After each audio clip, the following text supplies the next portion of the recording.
आजच्या हलका फुलका मिनी व्लॉगमध्ये तुम्हा सर्वांचं स्वागत आहे. आठवला का हा हँगआउट कॅफे? मित्राने गाडी घेतली आणि त्याच्याच सेलिब्रेशनसाठी आम्ही येथे आलेलो. आता ही मजा ह्या मिनी व्लॉगमध्ये तुम्ही बघितलीच. त्यानंतर काय झालं हे मात्र कुणालाच ठाऊक नाही. अपेक्षित होतं जेवणानंतर शुभम, अदी आणि मी घरी येऊन झोपणार आणि कामानिमित्त रिचा हार्दिक जाणार होते पुण्याला. जेवता जेवता अचानक मित्राने विचारलं, हे तुम्ही पण चला ना, आता निघू, पहाटे पोचू, 2-3 तासाचं काम करून संध्याकाळपर्यंत घरी हजर. शून्य प्रॅक्टिकल असणारा हा प्लॅन पण शुभमने अचानक हो सांगितलं, काहीही विचार न करता. रात्रीसाठीचे कपडे घेतले आणि आम्ही निघालो.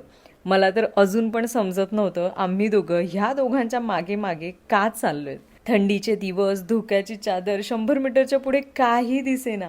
पहाटे पुण्याला पोहोचलो. आलटून पालटून शुभम आणि हार्दिकने गाडी चालवली. घरी 1-2 तासाची झोप घेऊन हे दोघं निघाले ऑफिसच्या कामासाठी बाहेर.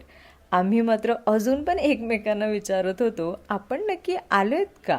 2 तासाची झोप घ्यायला, ऑर्डर केलेला नाश्ता खायला की टीव्ही बघायला? ऑफिसचं काम संपवून हार्दिक आणि रिचा घरी आले आणि मग आम्ही निघालो परतीच्या प्रवासाला. दुपारच्या जेवणासाठी ह्या रेस्टॉरंटमध्ये आलो. फुल फॅन्सी. ही ग्लासं पाहिलीत का? मला फार आवडली. आगळ्या वेगळ्या डिशेस ऑर्डर करून मस्त जेवलो. ही ट्रिप म्हणजे अनएक्सपेक्टेड ट्विस्टने भरलेली होती.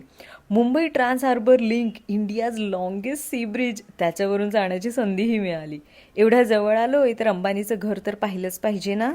गेटजवळ एवढी सिक्युरिटी की मोबाईल काढू की नको ह्यातच माझी दुखदुख होत होती. खरं तर शुभम आणि मी इन्स्टंट प्लॅनचे बिलकुलच फॅन नाही आहेत, पण ह्यावेळेस मस्ती मस्तीत का होईना खूप छान अशी रोड ट्रिप म्हणायला हरकत नाही ना, ही अनुभवता आली. गोष्टी प्लॅन करून एक्सपेक्टेशन धरून ठेवण्यापेक्षा कधी कधी इन्स्टंट प्लॅनची मज्जा अनुभवावी.